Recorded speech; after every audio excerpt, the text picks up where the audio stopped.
The Bitcoin price over the past few days has been plunging back down towards the February lows. Meanwhile, the others versus Bitcoin chart has been looking remarkably strong, leaving everyone across crypto to wonder, is there anything that could stop prices falling further from here? And why in a weak crypto market have the altcoins actually been making up some ground on Bitcoin? Something that we haven't seen since all the way back in 2019. So in this video, I'm going to break down exactly why we've been coming down towards this level once more and what has been causing it. I'm going to be talking about whether or not there's anything that could possibly be stopping us going further down and draw key comparisons between what we saw back in 2019 with regards to altcoins versus Bitcoin and what we're seeing now. Because this is a very important time in my opinion. Do me a favor, hit the like button and let's get into it. Now guys, fear and panic is spreading across the market once more. I've checked the fear and greed index today and we are back again in extreme fear. Now, I've been away for the past week in Istanbul, the blockchain week, and I was surprised, to be honest, to see Bitcoin once again back down towards February lows. Now, as it stands at the time of making this video, the Bitcoin price is 62k. At worst, it got down to 61,200, which was around $1,000 above what we saw back in February. But obviously you add all of the time pain in there and it really creates a lot more fear, a lot more panic on top of everything. So before we look at what caused this push down and start to look at drawing comparisons between the others versus Bitcoin chart from 2019 and what we're seeing today, let's just have a quick look at something that may well put your mind at ease. And these are a couple of things I think everyone should not be discounting right now. First of all is this red line, which is the 200-week moving average. And as you can see, the Bitcoin price has been finding support on this red line. But the one that is most important, in my opinion, is actually this purple cloud. And actually the bottom area of this purple cloud, this purple line, which you can see the Bitcoin price basically bouncing off here. Now, if you go back to that February the 5th crash for Bitcoin, you can see that we did breach through there for a few hours before bouncing strongly to the upside. Now, what is this purple cloud? I hear you cry. It is the Bitcoin production cost. And if you look back over time, this has formed huge support for Bitcoin. Bitcoin, in fact, has never really spent more than a few hours underneath this particular cloud since all the way back when the COVID crash happened in March 2020. And before that, you have to go all the way back to 2018 to ever see it get under this purple line for more than an hour or two. And it makes sense, right? Production cost, how much it costs to mine a Bitcoin, in terms of how much production cost for anything is, as soon as prices go under a certain point, it puts miners in loss. It means that everyone stops mining. It disrupts the supply and demand model. You get the picture. Now, on top of that, just referring you across to the famous Bitcoin rainbow chart, which over time has suggested where Bitcoin is good value versus bad value. And as you can see, it's found itself back into this purple zone once more. So what has caused this sell-off? Because to be honest, I didn't really expect it. Why didn't I really expect it? Well, because of a few key things. First of all, the short-term holders in realized profit versus loss. As you can see, realized profit loss, when short-term holders get into massive loss, they tend to sell, capitulate out the market. This gives time for the smart money to accumulate, so you get the market manipulation. Short-term holders sell, long-term holders accumulate, stabilizes price, and typically we move up from here. Because we've seen a lot of capitulation since back in February, after the market topped on apathy, we have seen a lot of short-term holders already being shaken out, and that should mean that the market is stabilized. However, there is one thing, and I drew attention to this earlier on in the week on Twitter, that has caused us a bit of a problem. You see, a lot of people, not just me, thought that we bottomed overall in February. Now, ultimately, so far, that's still true because we are just a little bit above that price. But the problem was when everyone seemed to think that we'd bottomed here because of the sentiment, because of all the on-chain data, because of the macro, etc., what happened is a lot of people decided to start opening long positions. So ultimately, what caused this decline here wasn't really spot sell pressure. Okay, this isn't significant sell pressure. Yes, there's been some selling from ETFs and whatever, but nothing crazy, okay? What has caused this to happen is basically there being over-leveraged longs here, these big green clouds towards the upside. It shows that everybody has been going long. So as price falls, it means that those leveraged traders, the price starts to hit their stop losses. Either that or they decide to close out their long trade, which automatically triggers a sell trade. And this is ultimately what has caused this cascade down. Now, what we need to really focus on is what's happening just in and around this zone. Now you can see the price down here at 61k. You can see as soon as the price decided to bounce a little tiny bit, you can see people trying to get in longs once more. This for me is a little bit scary, a little bit dangerous, okay? What we really want to see is people get the confidence washed out of them. So there is a chance in the shorter term that Bitcoin could dip under that last wick, okay? Doesn't mean it has to stay where it is.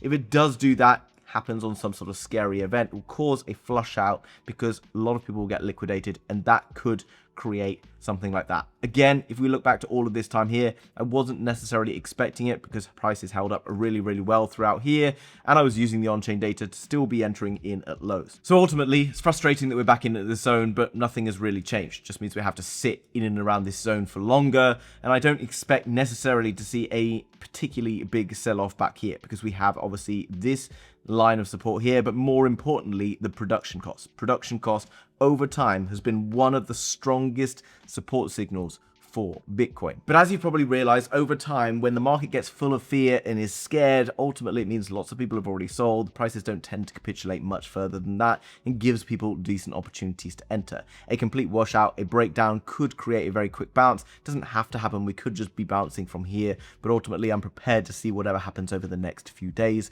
play out. I do think that we are going to be moving higher into next week and beyond.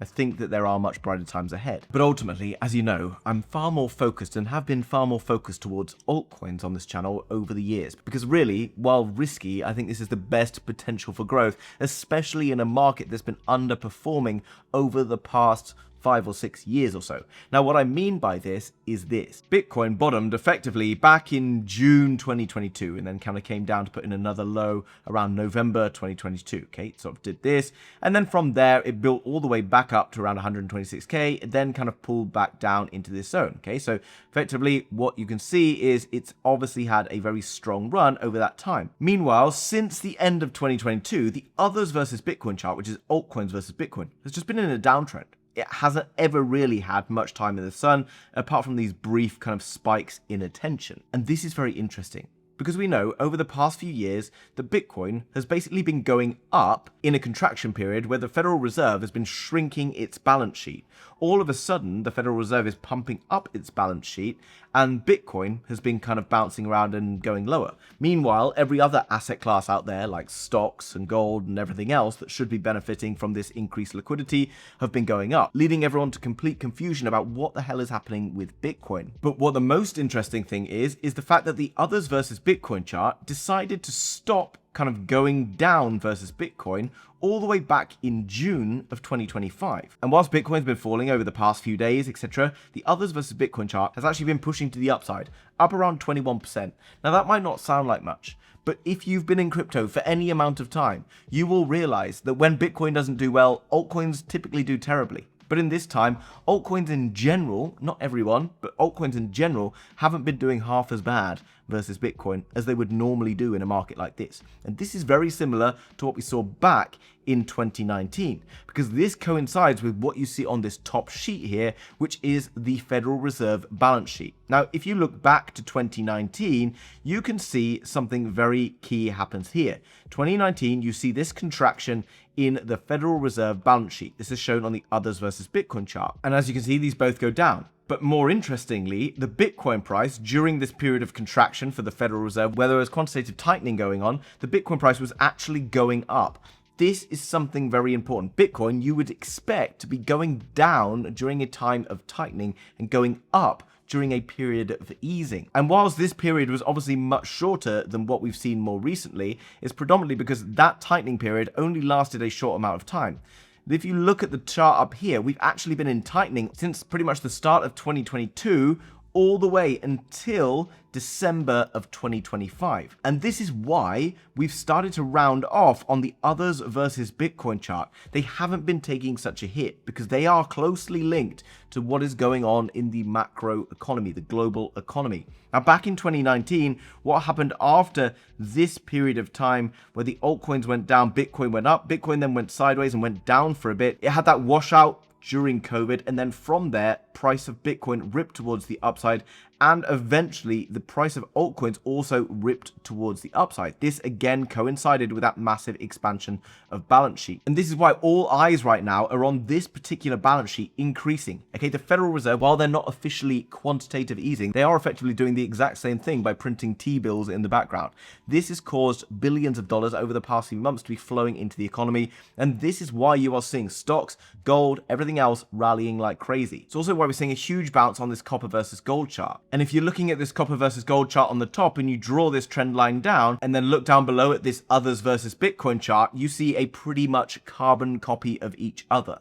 Whilst Bitcoin has been underperforming for whatever reason, I know Altcoin Daily's been talking about a lot of stuff to do with manipulation, stuff going on with the banks, maybe even Michael Saylor, BlackRock, JP Morgan suppressing price so that they can scare people out the market so that they can load up on cheap Bitcoin before sending the prices towards the moon. Really, in the background, it's the altcoins that are showing finally that we are starting to see that liquidity and that strength coming back into the market. I know, over the past week or so, a lot of altcoins have been absolutely smashed, but we've been talking about this for weeks. But there have also been a handful of altcoins that have suddenly rallied up like crazy, the likes of WorldCoin, Near Protocol, etc. So here's my 2 cents, or my overview, just kind of thinking about this casually. The Bitcoin price is clearly being pushed down, it's clearly being suppressed. For years and years, it's followed very closely macro, it's followed very closely the stock market, the NASDAQ, tech stocks, etc. And yet price is going down while we have quantitative easing, and we're just about to have the Clarity Act passed in the next kind of couple of weeks or so. To me, it's become fairly obvious, but there's a lot of manipulation going on the Bitcoin side. But on the altcoin side, you're really starting to see the effects of that kind of macro liquidity flowing into the system.